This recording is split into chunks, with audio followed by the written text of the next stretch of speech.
Hello, this is Timmy Black, and welcome once again to another episode of The Lives of Contemporary Artists. You know, it's not that rich people are dumb. They're really not. Not if you think about it. I mean, you have to be pretty clever in order to figure out, say, how can I provide and market enough diversionary stun grenades in order to make a fabulous profit? I think that's clever. Or say, let's say, inventing a dating app, an innocent dating app that can harvest a gold mine of very specific and vital personal information that can then in turn be sold in bulk to another clever rich person who has an equally superfluous and intrusive yet lucrative enterprise. I mean, really, you can't be a dummy and make hundreds of millions of dollars selling something that's not terribly fungible to people who have no idea what fungible even means.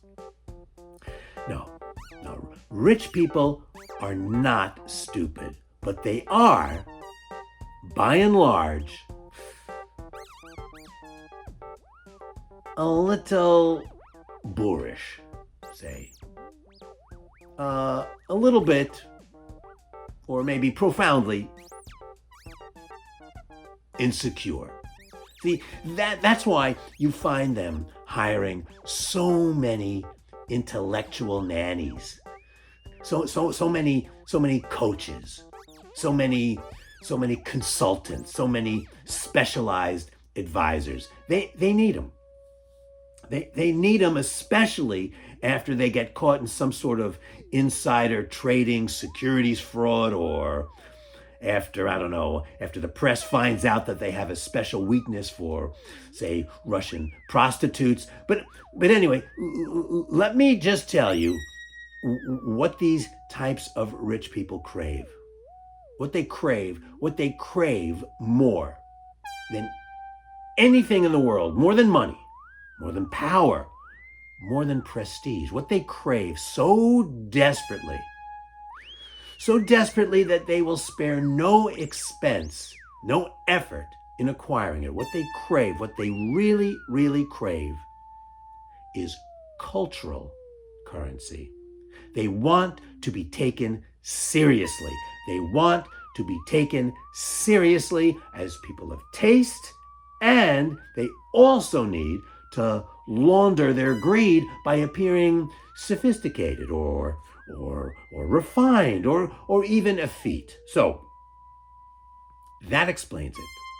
That's why you see them underwriting lavish productions of La Boheme or Tosca. That's why you see them building new libraries and research facilities at all the elite universities where their offspring might have been too dim to be admitted on the virtue of their grades. That's why you see them on the boards of major symphony orchestras.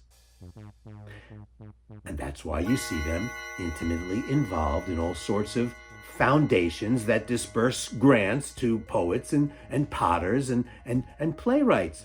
Wherever there's an opportunity to publicly display their highly cultivated use of their discretionary riches, you will find these high-yield, low self-esteem individuals emptying their wallets like Gaius Maecenas.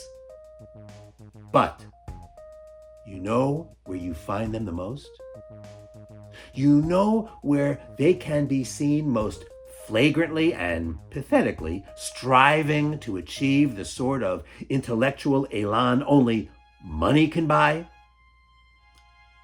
I'll tell you where. It's at the auction houses. The auction houses, where with the thud of a gavel, you can be fleeced of a fortune in a matter of seconds.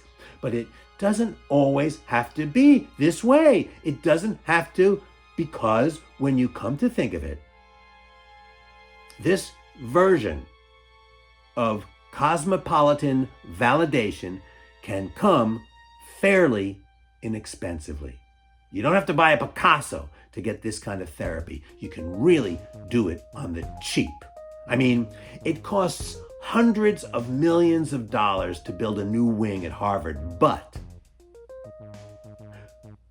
at a mere 3, 4, 5, 6 million bucks, an aspiring sophisticate can buy a nice little piece of middle-brow derivative contemporary art, and if you're lucky and your timing is good, you can make a small splash on the news cycle as well. The fact that these big spenders become objects of ridicule and derision never enters into their calculation because they've already insulated themselves by hiring a very expensive art advisor who has assured them that their taste is both impeccable and edgy. So whether it's a corned beef sandwich stapled to a wall, or a lava lamp filled with opium, or a small robot that barks like a cocker spaniel while drawing spirals with a nub of graphite, for the modest price of chartering a plane to Monte Carlo, say, you can gain entry into the clubby echelons of art lovers. So these folks, these rich folks, they are not technically dumb. They're not. They're just abysmally undereducated. And yet it's thanks to these lovable cretins that the arts ecosystem chugs along both in good times and bad. So next time you smugly express your disdain for the fragile, anxious, cryptocurrency arms-dealing Silicon Valley Philistine, remember, without them and their personality defects, there really would be no serious financial prospects in the lives of contemporary artists.